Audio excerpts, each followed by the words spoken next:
Authorities here are Secretary Briones and Yusek Lau. Pakita mo sa akin page. So I have filed the proposed Senate Resolution number 120 for the Senate to conduct an inquiry in aid of legislation on the alleged overpriced and outdated laptops procured by the Department of Education through the procurement service of the Department of Budget and Management. This transaction has been flagged by the Commission on Audit in the signature page in its latest 2021 annual audit report for the Department of Education. This is with the end in view of identifying accountability, if any, on the part of our government officials involved in this procurement.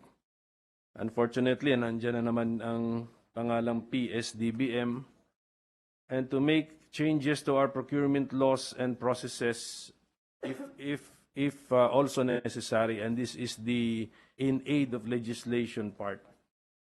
The COA report concluded that the DepEd settled and agreed to the price and technical specifications of an entry-level type laptop provided by the PSDBM. It found that the adjustments made on the said procurement resulted in pricey computer laptops with low-end processor, which decreased the number of intended beneficiaries from 68,500 public school teachers to 39,583. So the question I asked, and we should all ask, is why?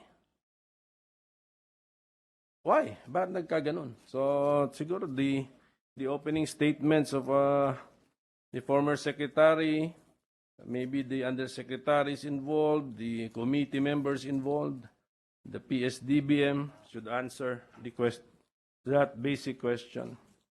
It is imperative for the DepEd and the PSDBM to explain the basis for the change in the unit price from 35,046 pesos and 50 centavos to 58,300 pesos. And the number of laptop units, ulitin ko, from 68,500 beneficiaries sana, reduced to 39,583 public school teachers to be procured by the PSDBM. And the subsequent approval and acceptance of the DepEd of these laptops that are not in accordance with its budget and its original technical specifications. Yan ang mabigat na tanong to the detriment of our public school teachers and their students. We must remember that a competitive public bidding aims to protect the public interest by giving the public the best possible advantages through open competition. It is a mechanism that enables the government agency to avoid or preclude anomalies in the execution of public contracts. The Supreme Court, in a long line of cases, has time and again declared that the law on public bidding is not an empty formality. It aims to secure the lowest possible price and obtain the best bargain for the government. It is based on the principle that under ordinary circumstances, fair competition in the market tends to lower prices and eliminate favoritism. Ayan, dito tayo papasok ngayon sa identity ng mga suppliers, Mr. Chairman, the winners. One of the governing principles of our government procurement is the system of accountability, where both the public officials, directly or indirectly involved in the procurement process, as well as in the implementation of procurement contracts, and the private parties that deal with the government are, when warranted by circumstances, investigated and held liable for their actions relative thereto.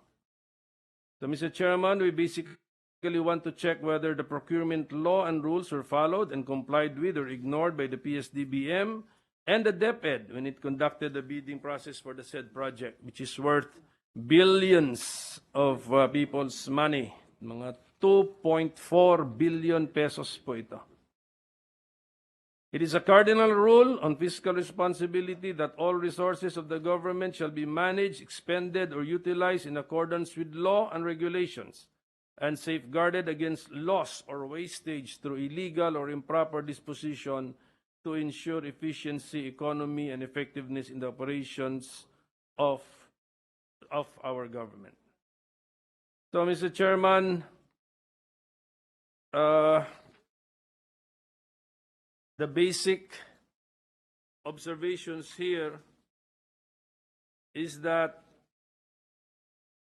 we have minimum, may minimum, so siguro we should also have a direct dictionary available in the Blue Ribbon Committee. We have minimum detailed technical specifications. Minimum na, technical pa. So if a processor has a minimum technical specification of 1.9 gigahertz base speed as the order of the procuring agency, the agency which needs the equipment, can that be complied by a 1.8 gigahertz base speed laptop? So ito po yung mga basic na tanong. Aside from COA's observation that the transfer of the 2.4 from DepEd to PSDBM also lacked the necessary documentary support. So hindi po kompleto yung documentation nito paglipat. Yung pagbili pa may utos.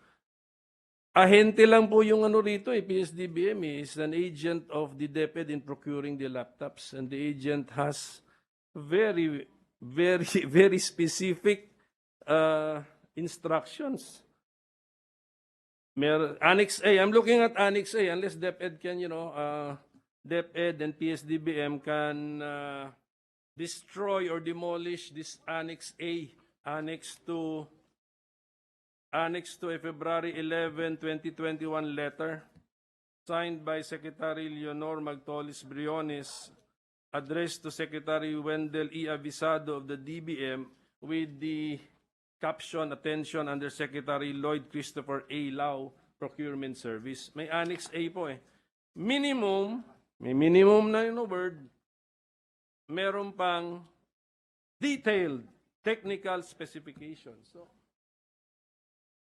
and then among others, and another question would be, how long has this been going, this practice of forming joint ventures, unincorporated, and ang question ko is maybe unregistered joint ventures, unregistered with the SEC, because the joint venture is, if it is not incorporated as an independent company, it becomes a partnership. Under our government system, I think the partnerships are registered with the SEC. So how long has this practice been ongoing? And then who's liable when there is an issue like this or an instance like this where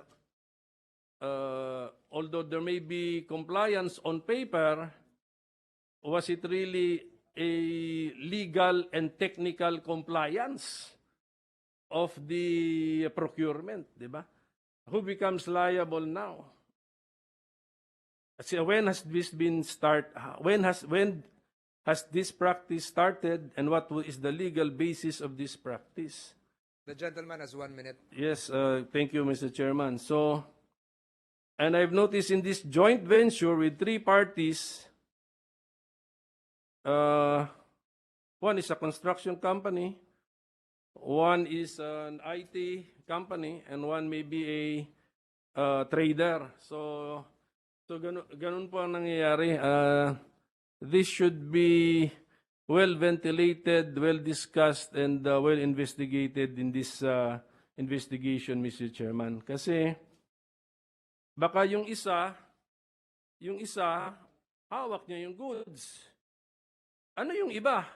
Ano yung isa ron? Tulay, calling card. ano yun, lisensya, susi, may hawak ng susi. So what is happening now? Pahiram ng credentials. I have the money, you have the laptops, I have the connection, ganun ba yun? Kaya naging tripartite joint venture. So all of these things, Mr. Chairman, I hope na lumabas dito sa ating investigation. So with that, Mr. Chairman, I end my opening statement. Thank you to the good sponsor of Senate Resolution 120.